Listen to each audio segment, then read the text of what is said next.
உங்களுக்காகவே வெறும் 10,000ல கோவா ட்ரிப் போயிட்டு வர்றதுக்கு நான் ஒரு ரிசர்ச் பண்ணி பிளான் பண்ணி வச்சிருக்கேங்க. நான் சொல்ல போறத சேவ் பண்ணிக்கோங்க. ஸ்லீப்பர் கிளாஸ்லயே 600 to 1000 தான் செலவாகும். டிக்கெட் நீங்க முன்னாடியே புக் பண்ணி வச்சிருக்கோம். உங்களுக்கு ஒன் வே ட்ரிப்பே 1500 வரைக்கும் ஆகலாம். கோவால டாமெட்ரி மாதிரி இருக்க ஹாஸ்டல்ஸ்ல நீங்க ஸ்டே பண்ணீங்கன்னா உங்களுக்கு 300 to 500 பெர் நைட் ஆகும். பிரைவேட் கெஸ்ட் ஹவுஸ்ல நீங்க ஸ்டே பண்ணீங்கன்னா 500 to 1000 பெர் நைட் ஆகும். நீங்க அஞ்சுனா, கலாங்கோட், பலலம் இந்த மாதிரி ஏரியாஸ்ல உங்களுக்கு அஃபோர்டபுளான பிரைஸ் கிடைக்கும். நீங்க போற முதல் நாள் நைட் மட்டும் நீங்க ஆன்லைன்ல புக் பண்ணிட்டு மற்ற டேஸ்க்கு நீங்க நேர்ல போய் நெகோஷியேட் பண்ணி சீப் அண்ட் பெஸ்டான பிளேசஸ்ல நீங்க தங்கலாம். உங்களுக்கு கோவால டிரான்ஸ்போர்ட்டேஷன் ஸ்கூட்டருக்கு 300 to 400 ஒரு நாளைக்கு ஆகும். நீங்க ஒரு 200 to 300 பெட்ரோல் மட்டும் ஃபில் பண்ணிட்டீங்கன்னா போதும். அதுவே உங்களுக்கு தாராளமா 2 நாளைக்கு வரும். டாக்ஸியை விட ஸ்கூட்டர்ஸ் வந்து நீங்க ரெண்ட்டுக்கு எடுத்துக்கிறது உங்களுக்கு காஸ்ட் எஃபெக்டிவா இருக்கும். நீங்க இன்னும் சீப்பா பிளான் பண்ணீங்கன்னா பஸ்ஸஸ்ல கூட நீங்க போலாம். ஆனா அதுல எல்லா டூரிஸ்ட் பிளேசஸும் கவர் பண்ண முடியாது. நீங்க எந்த வெஹிக்கிள்ல போனாலும் சரி நெகோஷியேட் பண்ணி ஃபேரா முன்னாடியே பேசி வச்சுக்கலாம். நீங்க சின்ன சின்ன கடையில நீங்க சாப்பிட்டீங்கன்னா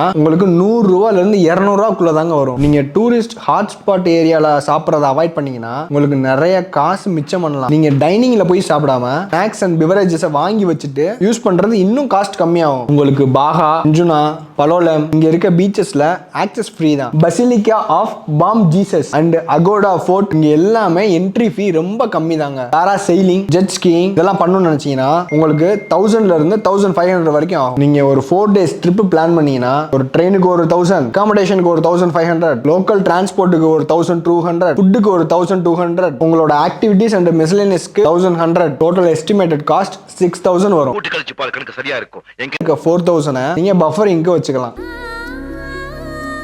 இந்த மாதிரி ப்ராப்பர் பிளானிங்கோட கோவா போறது பெஸ்ட். அந்த மாதிரி போகணும்னு நினைச்சீங்கன்னா இன்னொரு முக்கியமான விஷயம், நீங்க ஹாட்ஸ்பாட் ஏரியால லிக்கர் வாங்குறத விட சின்ன சின்ன ஸ்டோர்ஸ்ல லிக்கர் வாங்கினீங்கன்னா உங்களுக்கு அந்த காஸ்ட்டும் ரொம்ப ரொம்ப கம்மியாகும். ஸோ நீங்க உங்க ஃப்ரெண்ட்ஸோட கோவா போகணும்னு பிளான் பண்ணீங்கன்னா இந்த வீடியோவை உங்க ஃப்ரெண்ட்ஸுக்கு ஷேர் பண்ணுங்க. மறக்காம நம்ம A1 டூர்ஸையும் ஃபாலோ பண்ணுங்க.